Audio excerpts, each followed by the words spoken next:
So in terms of the short versus long-term health risks, can you highlight that? You just spoke a little bit about nicotine and the impact that that would have, but can you talk a little bit about the short versus long-term Sure. health risks that are involved? Sure can.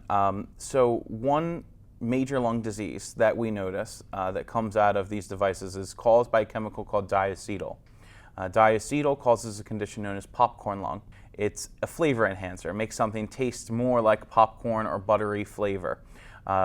And what that causes is scarring of the internal aspects of your lung, making it much harder for someone to breathe, and it's irreversible.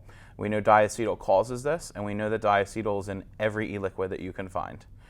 So that's really the only true long-term effect that we can see so far.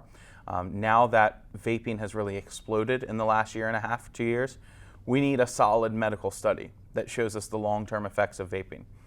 In terms of short-term effects, we know that the aerosol that you inhale contains the same components when you exhale that aerosol. So even if you're around someone who is vaping, you are being affected by those chemicals once that person has exhaled that aerosol, similar to a secondhand smoke type of an effect.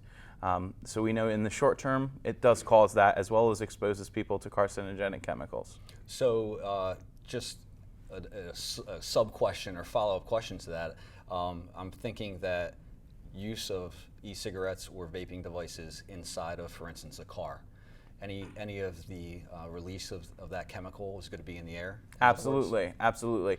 So you see it differently depending upon what vape devices people are using. If they're using a tank mod, and that is the type of device that's sort of like this huge box with the mouthpiece, that's meant to show a greater amount of smoke or aerosol being exhaled.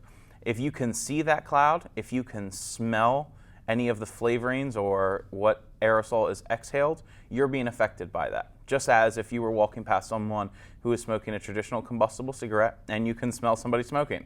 If you can smell it, you're being affected by it.